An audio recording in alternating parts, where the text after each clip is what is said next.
Assalamualaikum warahmatullahi wabarakatuh.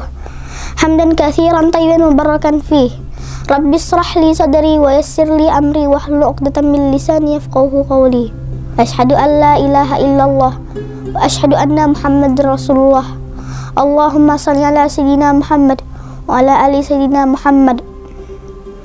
Bersyukur kita kepada Allah yang Maha Kuasa karena atas nikmatnya yang luar biasa, kita masih dapat merasakan kehidupan yang masih tersisa. Oleh sebab itu, janganlah berputus asa. Mari berusaha selagi bisa agar hidup kita aman, damai, dan sejahtera. Salawat berikan salam kepada junjungan alam, Nabi yang berdakwah siang dan malam. Walaupun beliau dicaci, dihina tak pernah dendam, semangat juangnya juga tak pernah padam.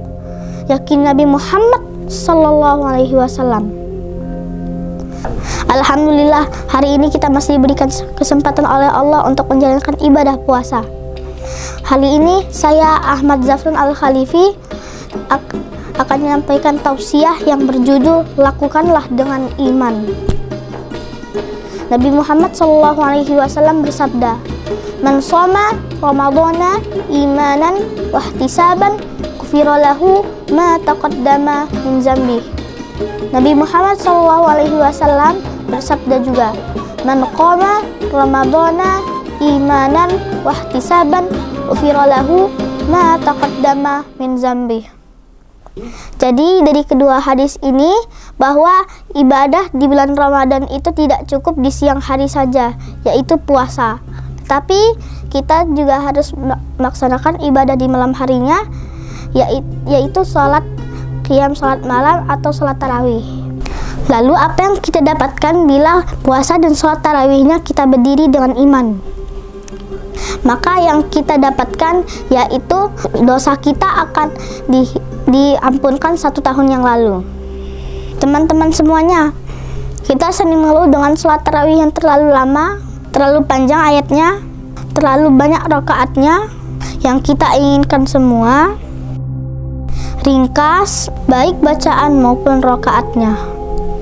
Kalaulah kita melakukannya karena iman, maka sholat tarawih yang kita lakukan akan terasa nikmat, walaupun panjang ayatnya dan banyak rakaatnya. Jadi, mari kita semua lakukan ibadah itu dengan iman dan hati kita, bukan dengan mengeluh.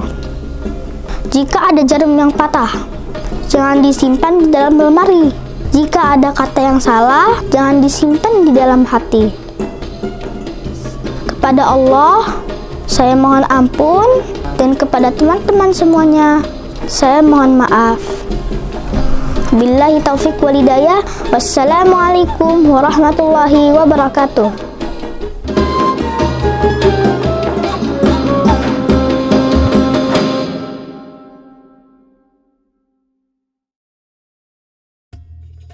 Bismillahirrahmanirrahim. Saya Zakiuddin SPDI, Kepala SDIT Al-Furqon Palembang, mengucapkan selamat menunaikan ibadah puasa Ramadan tahun 1445 Hijriah. Semoga semakin lebih baik, semakin lebih bermakna, dan kita dilimpahkan pahala oleh Allah Subhanahu wa taala. Amin amin ya rabbal alamin. Wassalamualaikum warahmatullahi wabarakatuh.